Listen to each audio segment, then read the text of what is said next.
ರಾಯಚೂರು ಮತ್ತೆ ತುಂಬಾ ಹಿಂದುಳಿದಾಯಿತು. ಅಲ್ಲಿ ಇವಾಗ IIIT ಕೊಟ್ಟಿದ್ದಾರೆ ಮತ್ತು ಆಲ್ ಇಂಡಿಯಾ ಮೆಡಿಕಲ್ ಸೈನ್ಸಸ್ ನ ಕೊಡಬೇಕು ಅನ್ನೋಂಥ ಒಂದು ಬೇಡಿಕೆ ಇದೆ. ಯಾಕಂದ್ರೆ ತುಂಬಾ ಬಡತನ, ಸುತ್ತಮುತ್ತಲ ರಾಯಚೂರಲ್ಲಿ ಆಲ್ ಇಂಡಿಯಾ ಮೆಡಿಕಲ್ ಸೈನ್ಸಸ್ ಸ್ಥಾಪನೆ ಮಾಡೋದ್ರ ಮೂಲಕ ಒಂದು ಕೊಪ್ಪಳ ಆಗಿರ್ಬೋದು, ಬಿಜಾಪುರ ಆಗಿರ್ಬೋದು, ಆ ಸುತ್ತಮುತ್ತಲ ಇರುವಂತಹ ಜನಗಳಿಗೆ 2-3 ಜಿಲ್ಲೆಗಳಿಗೆ ಒಳ್ಳೆ ಅನುಕೂಲ ಆಗುತ್ತೆ. ಒಂದು ವಿಮಾನಾಶ್ರಯ ಆಲ್ ಇಂಡಿಯಾ ಮೆಡಿಕಲ್ ಸೈನ್ಸಸ್ ಬರೋದ್ರಿಂದ ರಾಯಚೂರು ಕೂಡ ಒಂದು ಒಳ್ಳೆ ಮಹಾನಗರವಾಗಿ ಆಗೋದಕ್ಕೆ ಒಂದು ಅವಕಾಶ ಇದೆ ಅಂತ ಹೇಳಿ ಈ ಸಂದರ್ಭದಲ್ಲಿ ತಮ್ಮಲ್ಲಿ ನಾನು ಕಳಕಳಿಯಿಂದ ಬೇಡ್ಕೊಳ್ತಾ ಇದ್ದೇನೆ.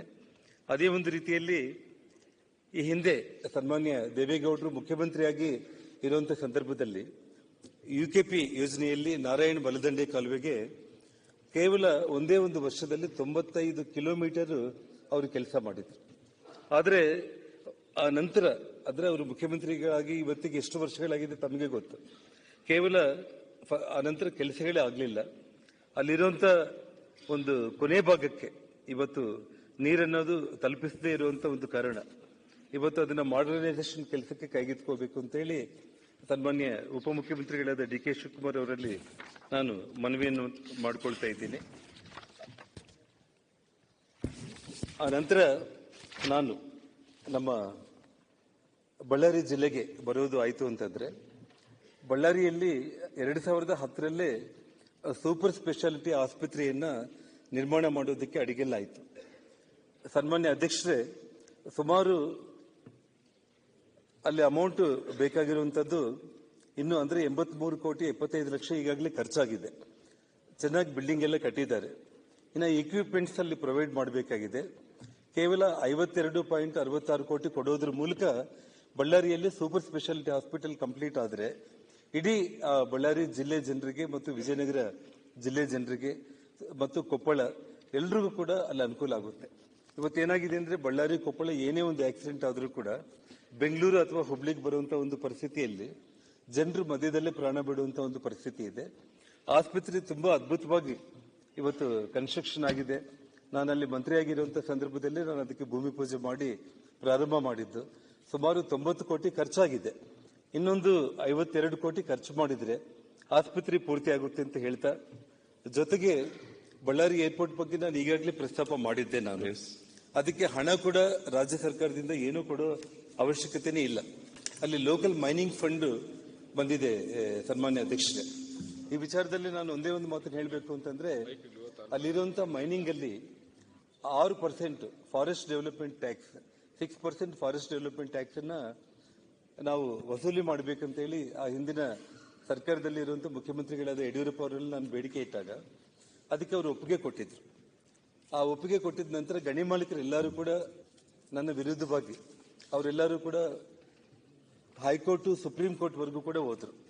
ಅಂದ್ರೆ 6% ಫಾರೆಸ್ಟ್ ಡೆವಲಪ್ಮೆಂಟ್ ಟ್ಯಾಕ್ಸ್ ಕಟ್ಟಲಿಕ್ಕೆ ನಾವು ಒಪ್ಪಲ್ಲ ಅಂತ ಹೇಳ್ಬಿಟ್ಟು.